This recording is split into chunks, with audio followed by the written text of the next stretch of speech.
Hello, dear viewers and listeners. Welcome to another episode of Design Under Influence. We're not drunk, nor we drink during the day, right, Willard? Nope. No.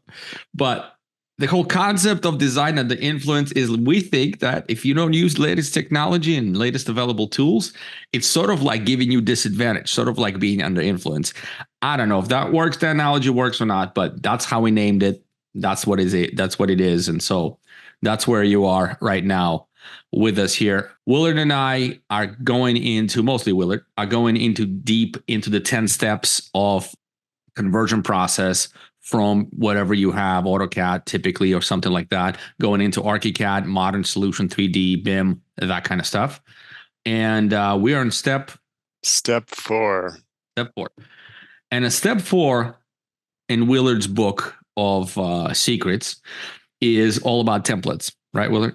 Yes, sir. All right. Well, give us a little bit of an intro on the concept of a template. I have my spin on this, but in the realm of ArchiCAD and Graphisoft, where the templates sit? Well, templates sit at, I think, the precipice of going from a moderately efficient organization or team to a highly efficient organization and team. And I actually am really passionate about templates. I have done a lot of work in custom template creation and internally developing templates for different organizations. So there are a lot of unique aspects to templates, and it is kind of it can be kind of an abyss in kind of developing them, because if you don't necessarily understand kind of the areas that you should focus on, you can definitely get stuck kind of recreating the wheel, or just really focusing on things that ultimately could be done at a later time. So within ArchiCAD, there is, and most applications these days, there is the ability to start a fresh file and start to create kind of the information, the way things are viewed or used, and that can add to a lot of the efficiencies that your organization or you as an individual could see a lot of benefit from. So it's like earlier we talked about this, and it's a very simple analogy. I'm not even going to use my lure analogy. I came up with a different one. So you said, hey, we potentially want to go fishing with the kids, for trout, salmon, and some surf fishing, which could be striper, perch, which is its own complicated scenario, and a variety of things. But the idea is like, that's what I told you, like those are all 3 different setups, right? 3 different fish, each has its own template. Each has its own behavior, its own feeding patterns, its own location where you can find it. And then you need a specialized equipment to be able to be successful on the water chasing a particular fish. As we talked about, show up to a small creek with a 12-foot surf rod. Good luck trying to get that thing casted. So this is, kind of essential knowledge to have the initial template. And then from template, you can create all kinds of interesting things. Like if you know your trout fishing template, you there's so much variety within that, and it doesn't mean that the template kind of boxes you in a particular only this way and that's no other way. No, I think it's just it's a launch pad for creativity, isn't it? Yeah, for sure. And makes that process more efficient, effective, and all that. Because you don't have a trout fishing template, you will fail the few times you go, and then you'll never fish for trout again. So there you have it. But let's go into the particulars. Enough of Alex's analogy and outdoor, obsessions. Let's go into the details. So how do we think about creating one, and what's some of the important steps to start with the creating template process? Yeah. So, and I think your analogy is great, but I think with the kind of templates, like the initial thought is understanding what you're referencing. So where you want to go is, a good roadmap to creating a template. So, and I'm going to say a couple things that might be a little bit confusing, but for the initial setup, there's really two paths forward. And this is probably more important as you create templates from and then use those in different versions of ArchiCAD. But if you're starting with ArchiCAD 27 and you want to create a template, which that should be a priority, so you're going to basically find an example within your organization or something that you would like to reference and have that to the side as kind of just a reference marker. And so between the two kind of potential setups is you can start with ArchiCAD's out of the box template and start there. That's one option. And that's a great option if you are kind of new to ArchiCAD and want a kind of a baseline. But there's another option, which is basically do a new and reset option within ArchiCAD, and it basically clears all of the information out of that template, and you are starting with like a ground zero file. And what that means is that layer combinations, different kind of attributes that are typically inside of a template aren't going to be found inside of this new and reset version. And the reason why that is beneficial to some is that you're not having to basically rename or reassign different things if you already know the path that you're going down and you're very comfortable with ArchiCAD. But if you aren't, starting with the kind of baseline template that comes out of ArchiCAD and then manipulating that is a very logical method. And so just as a caveat to that thought process is that one thing to be cognizant of as you move from version to version is that things do change. And what you want to be aware of is that certain things do change and that could affect your template.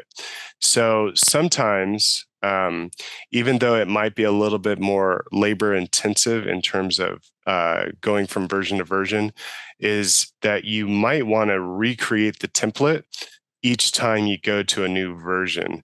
But that's not necessarily required. It's just kind of a good housekeeping method, because if you do have new options or new commands that pop up in a new version, then sometimes the way to address that is by starting over. Definitely not required. So initial setup is, kind of the fundamental piece is understanding where you want to go and then understanding the areas that you want to affect and kind of translate into your template.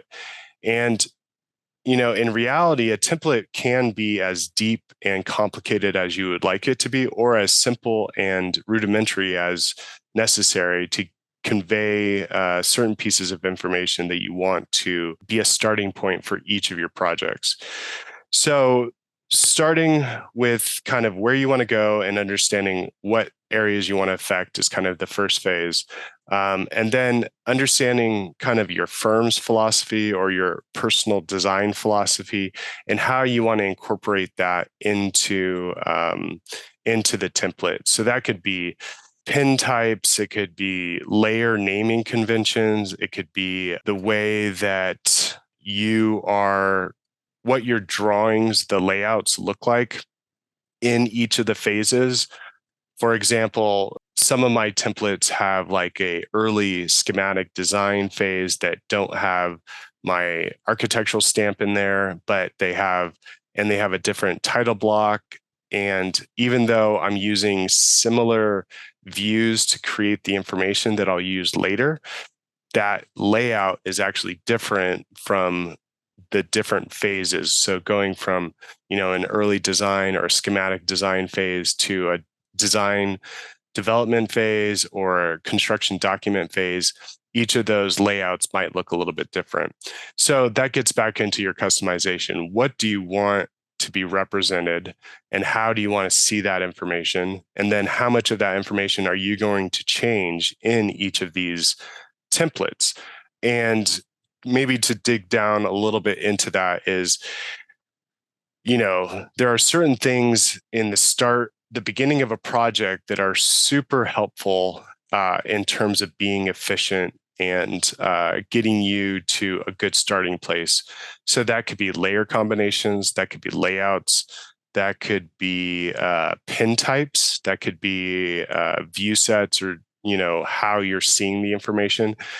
And you can pick and choose different areas that you want to focus on and manipulate, and then you can start doing version control where you say, version 1 of my template, all I did was create layers, layer combinations, and layouts. That's all I was focusing on. And then the next version, it could be getting into more rendering styles. It could be renovation kind of filters. It could be other things that you start to add to these templates and then create new versions of that template. So it allows you a lot of customization and flexibility. So you're not getting into the rabbit hole of like trying to make everything look exactly the way you want it to and function the way you want it to, because that's the other thing with templates, is that there's so much functionality, there's so much complex interrelations and coordination within the file that it would take a very long time to create the perfect template that has everything answered. So taking it step by step is the best method. And I guess it's like eating an elephant. You want to do it one piece at a time versus like trying to choke on the whole thing at once. And then another piece to kind of the initial project setup or template setup is understanding specific project types. So if you're doing residential or commercial or institutional work, you're going to want to have a template that is more aligned to those occupancy types or those building types than a generic template that is all encompassing. So that's kind of the initial setup. And then we could dive into kind of like more specifics of each of these kind of elements within the template. But that's kind of the initial setup. Yeah, let's do a brush by for each. I think it would help our viewers or listeners kind of think through these things. I think a lot of it is individual, and I think once you direct them to a path, they can go and explore that path. So maybe that's kind of the intent of this show, is to kind of show the way, not really walk them through it. Yeah. Yeah. So kind of a high level overview of the different areas that you can affect within like a template is, first and foremost is how the drawings are going to be represented. So what line weights are you using for different pieces of the drawing? So on a floor plan, you might have, a certain line that's thicker, like the outside edge of the structural member, or, kind of the structural sandwich that builds up a wall might be thicker than the inside version of that wall.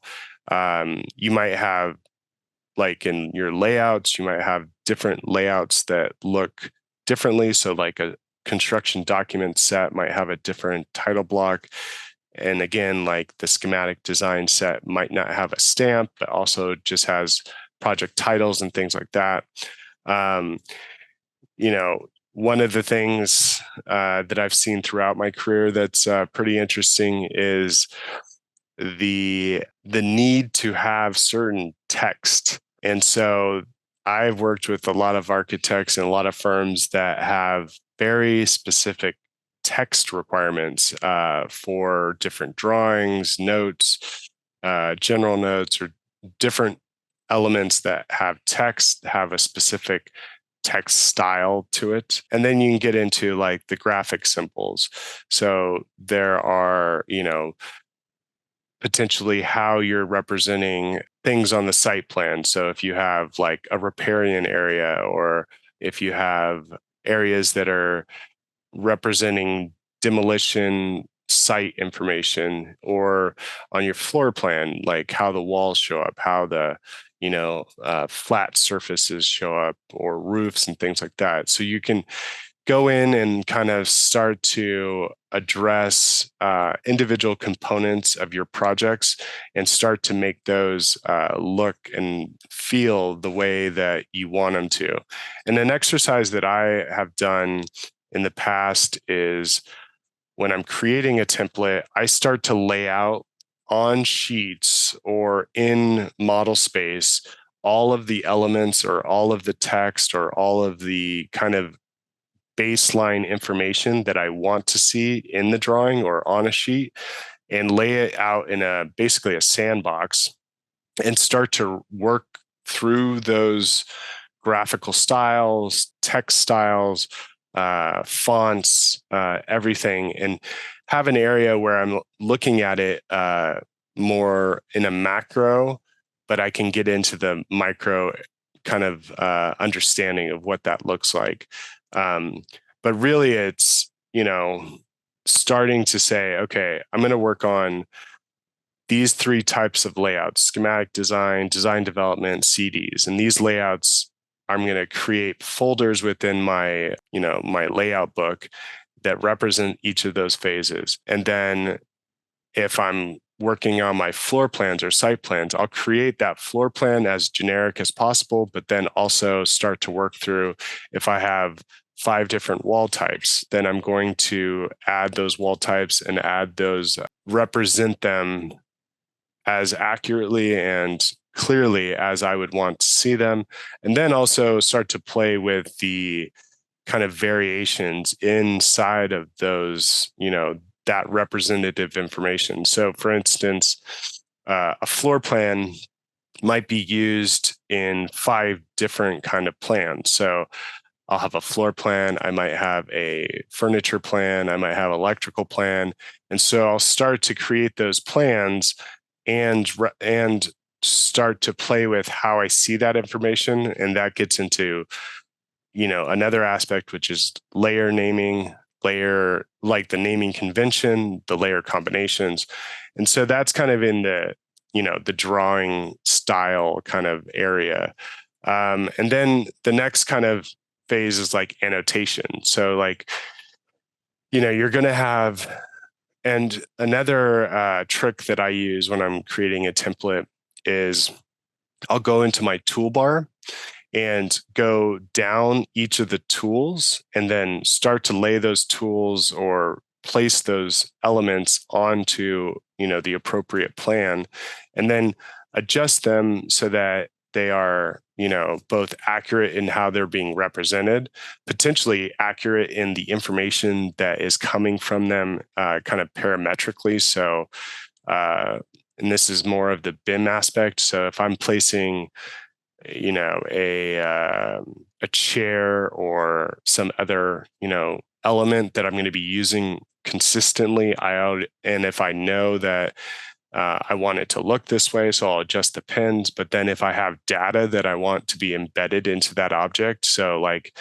it's a steel case chair that I always use, and I know maybe, the dimensions, but the cost or something of that nature, and then I have a reference, I'm going to embed that information potentially into these objects, so that every time that I start a new project and I'm using that same chair, that information starts to play into kind of the automation of the system that you're building out. Because the whole goal of a template is that when you start a project and you already know the answers to certain elements or certain questions that are coming up, is that you're predefining that information and you're being able to leverage it, and it's already kind of set up and being able to be viewed in a way that you can easily access it, and you're not having to go in and recreate it. Because the one thing that I find in project setups is that if you're using a stock template, you're spending 50% of your time adjusting the stock information to look like what you want it to look like every time that you use that stock template. But if you spend, a few days working on what information you want to see initially, you're saving yourself like multiple hours of effort trying to recreate that. And then, the other aspect is a template is great because if you can give that to somebody who's not as familiar with all of the history of why things look the way they are, they're not going to have to go through and ask somebody else and say, oh, what text should I be using, or what size text, or what furniture pieces that I should be using in there. And then another part of that annotation aspect is the layouts, which we kind of touched on a little bit earlier. So we're trying to make our layouts consistent and then have the information being pulled either from the model itself, or already embedded in there that is either automated in some way or has some other components to it that allow it to be duplicated or replicated easily. And again, a lot of this effort is basically trying to create in a graphical manner the information or the way that you want to see things. So as you get into other deeper parts of like template creation, it's the graphic standards, like what are the schemes that you're using to create the documentation. So you have pens, you have colors, you have materials, you have surfaces, you have other ways that you're representing that information. And so you want to kind of establish those baseline materials and other aspects within your project or in your template, so you're not having to go back and find a material and then apply it, and you're taking the guesswork out of it. And then also, a big part of what we do is, detailing. And so you're going to want to look at your historical way that you're detailing information and go into kind of the detailing area within ArchiCAD, and then start to create the baseline of how your details are being represented, both graphically and technically. So like line weights, hatches, textures, and different things that create your details, and how that's going to look. Another part of the graphic standards is like presentation style. So if you in early schematic design are just looking for sketch renderings or kind of sketches and not too much materiality, you're going to want to set those up. Or in your floor plans in early schematic design, you don't want to show a bunch of information. You're going to want to go through your layer combinations as well as your graphic overrides or any of those pieces of information, and start to customize it so it looks the way that you want it to look. And then renderings, how do you want it to be rendered when you get to that phase? So as you can imagine, each of these areas, you can go into a lot of depth and have a lot of options of how things look. And one thing I want to, I guess, harp on is not getting too many different options that are inside of your template from the start, because you could have 30 years of experience creating construction documents or working on different projects, but if you go and insert 100 different options of how you want it to be rendered, that doesn't necessarily make it more efficient all the time. Because if you're still searching inside of your template for a method or a rendering style or how floor plans are going to look, you start to potentially lose that economies of scale in terms of, the effort that you're putting into the template could start to be diminished because you're putting too much information in the start. But just to be devil's advocate, there are techniques where you can create a repository of information that contains all of your knowledge base in a file.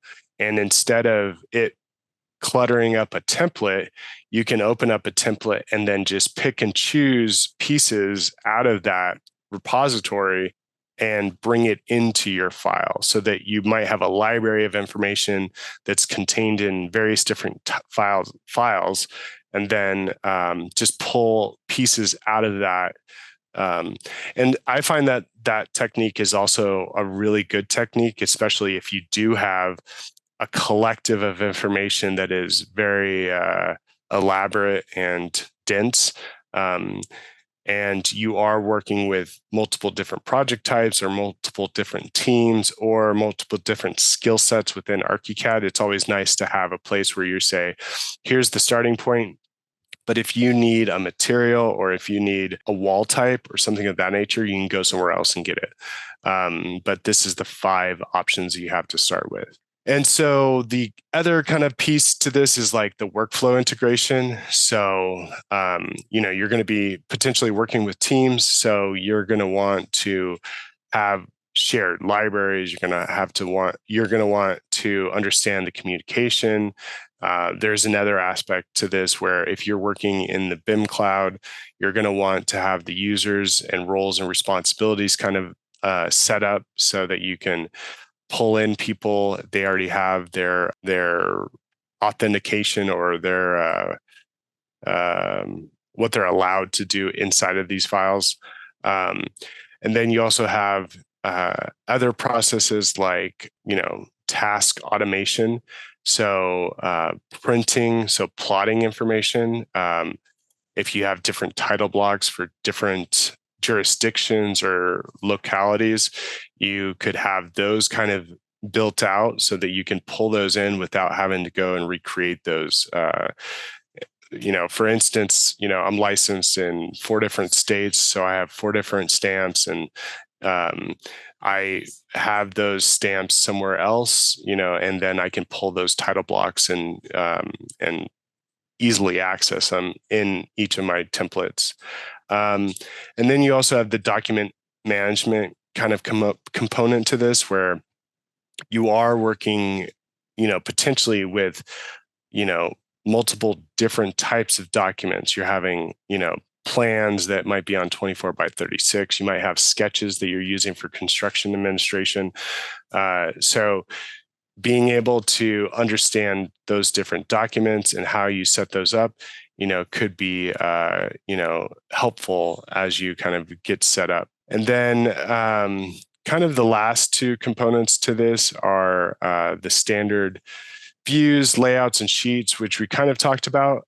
So once you're kind of setting up, your template, you can start to create the way your floor plans, sections, elevations, your 3D views, and start to create a consistent way that you're representing that. And that might sound generic, but each of those views is going to have, a layer combination associated, different layers, different views that you're going to want to predefine. So that means setting up a camera and creating that view and then saving that information so that once you create that template, you can do that. Views and layouts and sheets. So the last 2 kind of areas, you're going to want understand how your layouts are going to be organized. So, and for me, this is kind of a entertaining aspect of layout or template setup, is that because of the functionality that you find in ArchiCAD,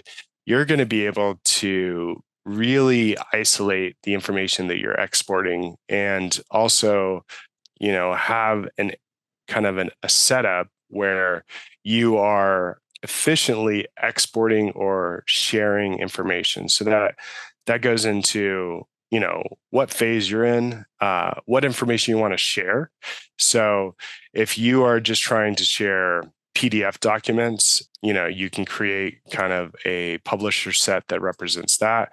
But then sometimes what I do is I'll have a set that every time I get to, a sharing phase, I not only am producing, layouts that I'm publishing, but I'm also publishing backgrounds. So all of my consultants will get that information as a DWG or whatever they want. And so within that folder organization that I use within my kind of layout book, now I'm able to automate publishing and sharing of information so that I'm not going in and physically trying to save each of the files or anything, or exporting them. So that is helpful.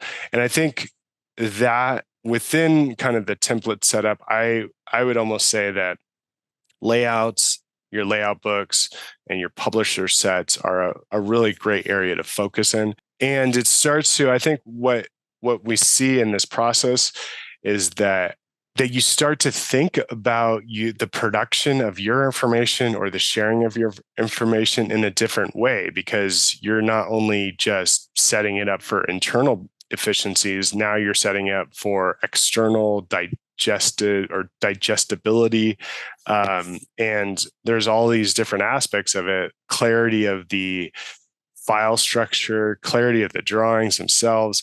And so it really allows you to kind of take a humble approach to what you're sharing, what you're producing, and how you're doing it, by looking at each of these aspects.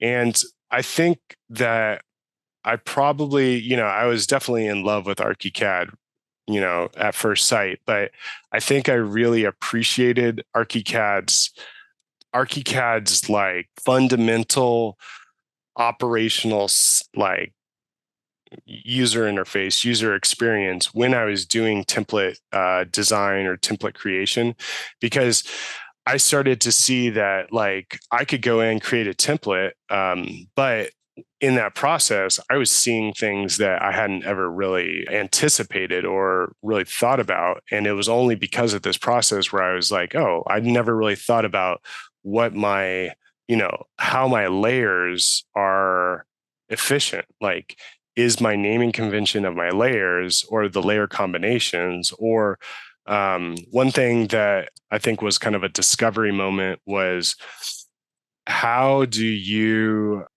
make it so like your layers, your layer combinations, your layouts, and all that information is for somebody who's never seen it, like an alien who's just showed up to planet Earth and somehow came into your office and wants to build some kind of architectural project. How would they get into your file or your template, and how would they start very seamlessly, in that process without knowing anything?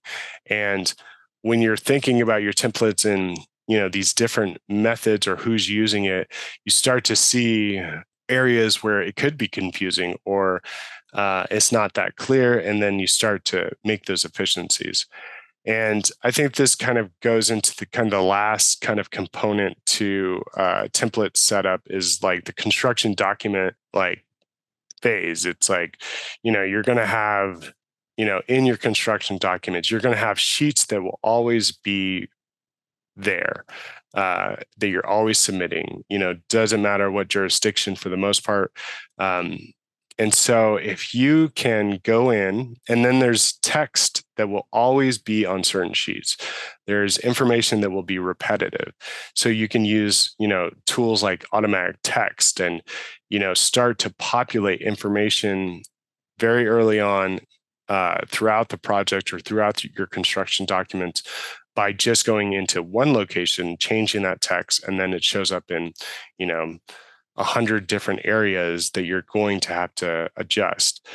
There's other kind of components, like general notes that can be adjusted by jurisdiction or things like that.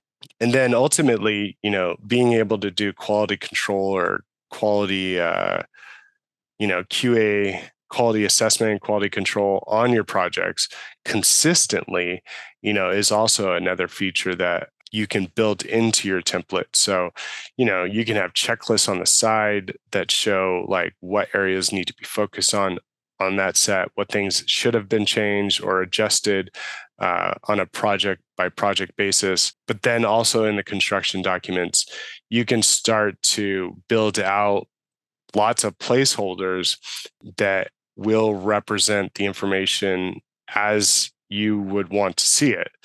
And so that gets into the area that's kind of in the forefront, is that when I open a floor plan, my layers that I want are on through my layer combination. When it's on the layout, it looks the way that I want it to look, and I'm not having to manipulate that information. So ultimately, the benefit of, and I've seen this time and time again, is that I can, even internally, even with all the years of experience that I have with ArchiCAD, is I can open up a template that is shipped with ArchiCAD, and I can start to create pretty quickly whatever it is that I want.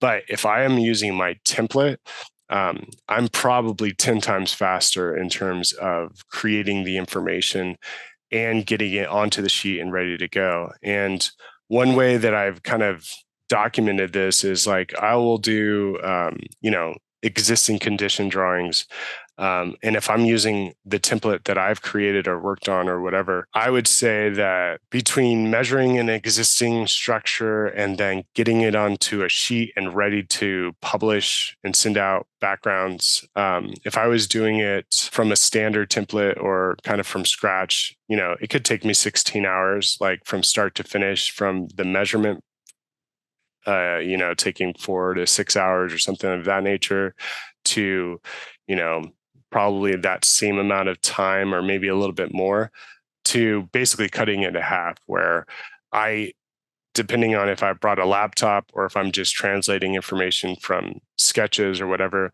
I can go from a 16-hour process, turnaround time, to, an 8-hour turnaround time from start to finish with the same, project requirements and, building type or something of that nature. So there is a tremendous amount of benefit in creating a template, and there's actually a tremendous amount of benefit in creating whatever you want as a template and using that as a starting point, instead of having to get too into the weeds, because I have seen organizations who have spent a tremendous amount of effort trying to hone a template.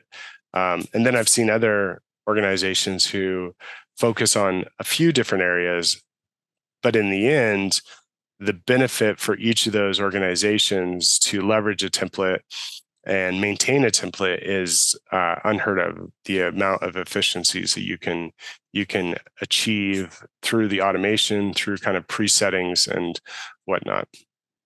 Yeah, this is it. In previous conversations, you and I even talked about, remember, like fee structuring for architects, and hourly rate versus a project-based rate. And this is where you said I can do work in 5 hours that somebody else will take 15 or 10. That's, I think that template is a big part of it, right? Yeah, for sure. Yeah, and that definitely gets into it. It's like, if you can create a template where you can, do something that would have taken you 2 hours, but it takes you 10 minutes because you have already these predefined areas. You are now having to reassess your fee structure, because if you're doing it on a hourly basis, you can see right away that could be a little bit complex if you've developed all these internal systems and whatnot, and now you can skip through that. Or you can be ultra competitive on your bids, right? If that's if you want to make less money and do more work, Yeah, be cheap. yeah, you could be do cheaper that. than anyone win projects. yeah, you could do that as well.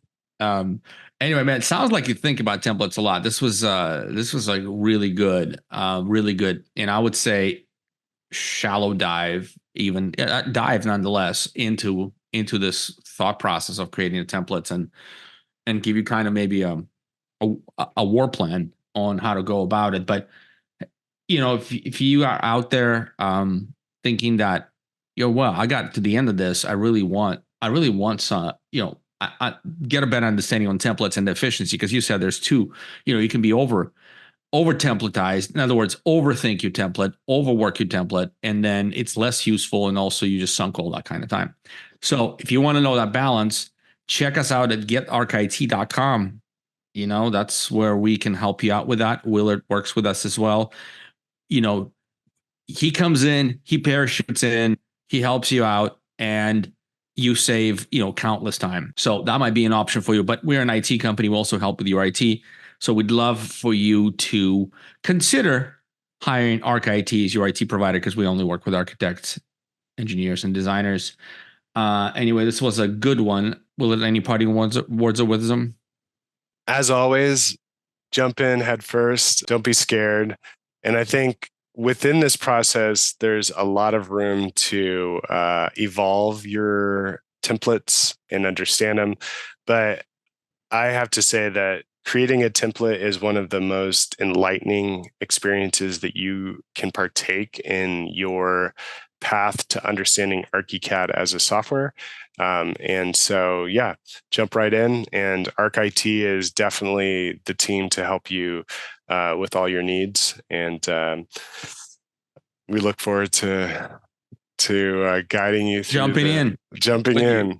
Yeah. All right, man. Cheers. It's always a pleasure. I got to run, got another meeting right on the other side of it. Thank you very much, all of you, for watching or listening. And we're here to help. Hopefully this was helpful. We'll see you all next time. All right.